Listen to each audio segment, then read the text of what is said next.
Dans Beyblade, qu'importe le combo que l'on fasse, qu'importe l'assemblement de pièces que l'on imagine, il y aura toujours quelqu'un pour essayer de rentrer ce combo dans un type. Pour rappel, il y a 4 types pilotes dans Beyblade, les types attaque, les types endurance, les défenses et les équilibres. L'équilibre du jeu voulant te dire que ces types possèdent forces et faiblesses ou plus attractivement un type factuellement supérieur à l'autre, mais lui-même étant supérieur à la faiblesse du précédent. Soit plus clairement, les types attaque ont d'office l'avantage sur les types endurance ont d'office l'avantage sur les types défense et les types défense ont également l'avantage sur les types attaque. Si on prend la boucle dans l'autre sens, les types attaque ont d'office un désavantage sur les types défense, les types défense ont d'office un désavantage sur les types endurance, et vous l'aurez compris, les types endurance ont d'office le désavantage sur les types attaque. Et le type équilibre, défini par son nom, se veut être sans force ni faiblesse particulière, donc est au centre de ce cercle perpétuel. Cette vidéo d'apprentissage des notions Beyblade vous l'expliquera mieux que moi, mais sachez que tout ceci est régi par le raisonnement binaire que voici. Les types attaque par leur force auront facilité à sortir ou déséquilibrer les types endurance, mais les types défense résisteront à leur offensive par leur facilité à encaisser. Les types endurance ont que peu d'équilibre sur leur pointe fine et sont très légères, donc faciles à faire partir par les types attaque, mais les types défense ne peuvent les sortir de l'arène vu qu'elles restent au centre et n'ont que peu de relief. Et les types défense sont lourdes et restent au centre, donc encaissent aisément les attaques des types attaque du coup, et n'ont pas de relief pour déséquilibrer les types endurance. Dans tout ça, les types équilibre ont des formes au beau milieu de tout ça, c'est-à-dire assez fines augmentant l'endurance, des reliefs pouvant parfois espérer l'éjection, et sont assez lourdes pour éviter d'elles-mêmes être éjectées. Sachant qu'une type équilibre peut être définie autrement, je prends un layer d'attaque tel Valkyrie, je le mets sur une pointe type défense tel Orbit, et en alliant les deux types de la sorte, on obtient également une type équilibre. Et c'est pas fini, si on a des pièces qui ont un double mode, tel le driver trans qui peut changer de pointe, qu'importe ce qu'on fout comme reste du combo, on obtient là officiellement une type équilibre. Reprenons mon combo précédent, Valkyrie avec Orbit. Du coup, la toupie va au centre et on appelle ça de l'attaque statique. Faisons l'inverse, un layer défense sur une pointe d'attaque, on obtient là ce qu'on appelle de la défense mobile. Autre chose qui me chagrine, voici 2 combos typés endurance. J'ai fait les tests et seul dans un stadium, l'une tourne évidemment plus longtemps que l'autre avec la même force de lancer. Du coup, c'est elle la meilleure type endurance, non? Néanmoins, j'ai aussi fait des tests dans des combats et ce combo possède une meilleure faculté à se redresser après un choc, donc tourne plus longtemps en combat. Donc c'est elle la meilleure type endurance du coup, non? Nous voilà avec beaucoup de questions. Posons le problème autrement.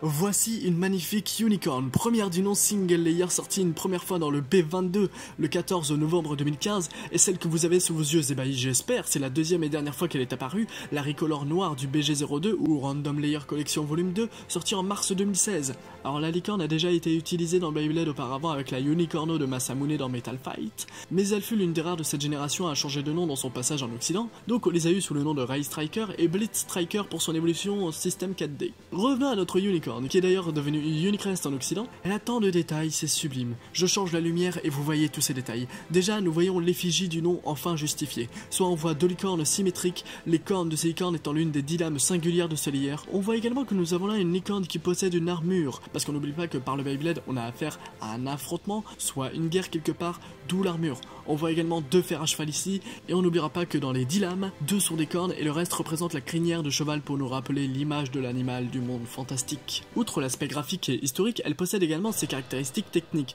Donc nous avons affaire là à une type défense, et même la troisième type défense de tout Beyblade Burst, elle possède 10 lames réparties de manière un peu irrégulière, d'ailleurs 10 lames mais 12 points d'impact. Toutes les lames sont orientées dans le même sens, soit au sens inverse de sa rotation, donc un layer qui possède de très bonnes propriétés de barrage sur la moitié des lames, là où les lames sont relativement serrées, et là où les lames sont en moyenne plus écartées l'une de l'autre, nous aurons des capacités d'éjection fortement sympathiques à observer. Nous avons affaire là à l'une des single layers des plus larges. Ses diamètres maximum pris aux extrêmes des lames atteignent tous environ 5 cm, et pour rappel, plus une toupie est large, plus sa force en périphérie sera grande. Du coup, je vous ai fait une review des plus objectifs que je puisse, le tout est basé sur une défense, et pourtant...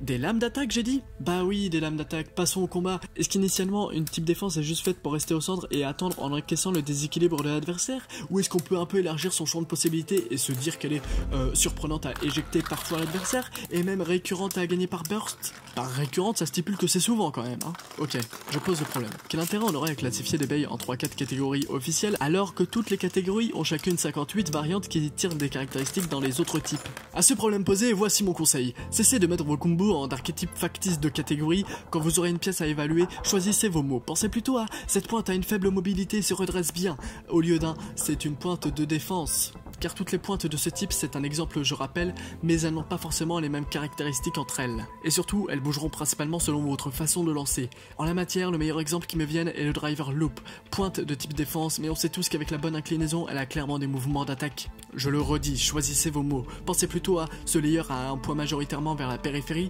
donc à une très bonne endurance, mais aussi une grande facilité à encaisser au lieu d'un c'est un layer d'endurance. Merci à ceux qui l'auront déduit, mais je parlais du layer qu'est Archer Hercules, car par ses lames pleines de métal, qui sont rétractables à la force centrifuge, le poids est tiré vers l'extérieur, donc à une grande endurance. Mais vu que les lames se rétractent, les offensives seront également atténuées. La réduire à une type endurance, c'est tout de même oublier les 2/3 de ses caractéristiques. Donc là je vais m'avancer, mais les baitubeurs, s'il vous plaît, à moins que vous n'ayez grand désaccord avec mes propos, je vous conseille d'omettre volontairement de mentionner le type officiel des pièces que vous présentez à l'avenir. Soyez plus créatifs au vocabulaire, dites plutôt nous avons là une baie très offensive par ses 3 grandes lames, ou bien voyez ici une baie à l'inertie excellente, son endurance doit être insane, ou encore ces formes massives auront beaucoup de facilité à encaisser. Voyez ? Je vous en prie, le Beyblade ne peut être défini aussi binairement que ce système de type le propose. Sur ce, c'était Castiel, et j'espère vous croiser dans le milieu du Beyblade à l'avenir. Salut!